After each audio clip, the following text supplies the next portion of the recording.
out if you close your eyes.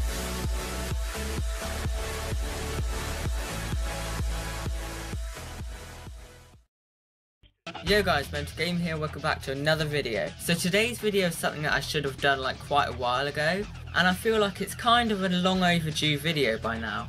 And that is why Spider-Man PS4 will be the best Spider-Man game ever.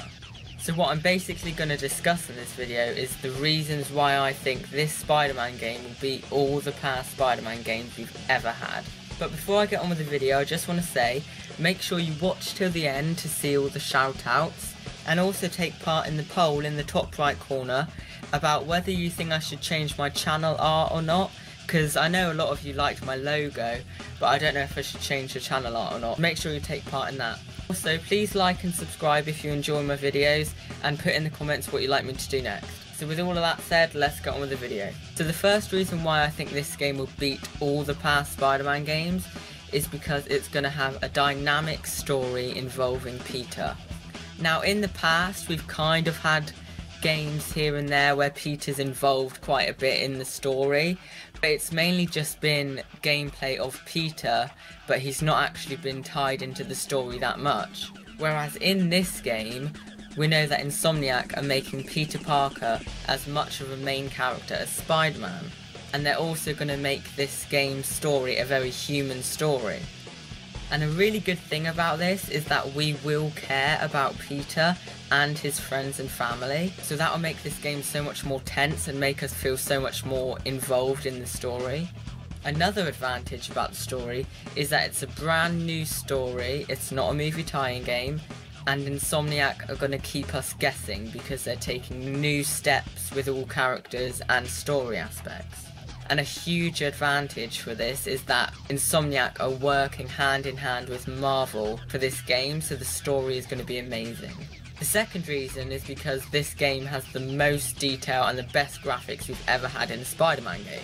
Literally one of the first things Insomniac showed us about this game was the beautiful graphics of New York. We saw the streets of New York, which was finally populated, right? And we saw smoke, we saw birds, obviously they really like their birds. And it just really feels like a living, breathing New York, which makes us really care about the city. This is really going to entice us into the game, considering that we're going to care about the people we're saving, and we're going to feel the pressure that Spider-Man feels. Which also links nicely to the first thing we ever heard Spidey say about everyone's lives resting on his shoulders. The crane scene was an amazing example of this, because we were really having to make sure that no one in New York was injured by this. And also at the conference, people are bound to get injured from that, and Peter's obviously going to have to deal with that. Number 3 is the huge range of characters in this game. Insomniac has said many times how their cast is massive, and that obviously means there are going to be loads of allies and loads of enemies. It's also good to know that a lot of these characters are going to be less popular villains that we don't really know, and others are going to be villains that we do know, but with a twist. Also, the huge range of characters is going to add a lot of action to this game due to the variety of fights we're going to have in this game. And I'm hoping there'll be a lot of good boss fights in this game, not just where we're fighting the boss and then henchmen have to come in and support them, but like a good one-on-one battle, like we saw on the train with Mr. Negative. Number 4 is that Insomniac are looking at everything to see what worked, and they're implementing that into this game. By everything, I don't just mean Spider-Man related, they're also looking at the Arkham games, for example, because they know how successful the Arkham games are, and they're just taking notes on everything that worked and changing that to fit Spider-Man, and then finding a way to implement it into this game, but not in a way that they're copying them, but in the way that they're just using positive feedback from the fans and finding a way to translate that into Spider-Man. So as I said, they're implementing all successful traits from past Spider-Man games and other games, and they're translating that into Spidey's style to make the definitive Spider-Man experience. And because of this, I feel like we're going to feel so much like Spider-Man.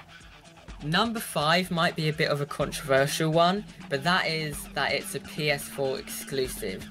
At first I hated the fact that it was PS4 exclusive because I only had an Xbox One, but I could not deal with not playing the next Spider-Man game, so somehow I managed to afford a PlayStation 4 Pro so I can really experience this game the best way possible.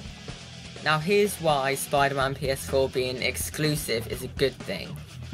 The game being exclusive to PS4 means that Insomniac can work as hard as possible to make the experience as immersive as possible for PlayStation 4 players. And it also means that Sony are giving this game the best possible treatment, and Insomniac are getting a lot of resources to create this game. Hopefully a lot of PS4 features are going to be utilised in the game, like the touchpad for example. I know Insomniac are going to nail this. Number 6 is a big one, and that is that the web swinging feels real. Now this is partly because of the great graphics, but it's also because Insomniac have really looked over what makes good web swinging, and they're trying their hardest to deliver. They know what we want in web swinging, they've heard our feedback, and they're improving the web swinging loads. They've already said that they've improved the web swinging since the demo, and they've probably improved it since D23 as well. They've also added many traversal aspects. For example, they've really utilised wall running, web zipping, parkour, and Brian's also said that there's going to be many animations for the web swinging, so we've definitely not seen all there is to see. It's really good that Insomniac seem to be working hard on the web swinging, because obviously that's very important to a Spider-Man game, and it's one of the things that really make us feel like Spider-Man. Finally, the last thing on the list is that this game is made from the fans for the fans. Now the Insomniac team are all very passionate about Spider-Man, and that really translates into the game. They're working their butts off for this game, they know how much it will mean to people, and they really want to make the definitive Spider-Man experience. They're making sure they get it right, they're looking into all the comics, all the lore, they're making sure they get the character right, they're making sure they get the story right, the gameplay right, and they care about what we think. They've looked over all the Spider games, they've read all the comments on their videos, they know everything we want. And it's really good that we can trust Insomniac with this game. Actually the end of this video guys, thank you all so much for watching. Remember to like and subscribe if you enjoy my videos, and comment what you'd like me to do next, and also take part in the poll on whether I should change my channel art or not. Before I end the video, I just want to get into my shoutouts. I'm going to give a big shout out to Mark84G5. He gave some really nice words recently in one of my videos. And also Super Sam, he's always awesome on my channel, he always comments. Noah Runnels, he gave some really kind words as well. Luke Sek, this is a really overdue shout out, he's been awesome in all of my videos. Thank you to all of you because it means a lot to me. Without further ado, thank you all so much for watching. That is the end of the video. I'm Mental Gamer, over and out.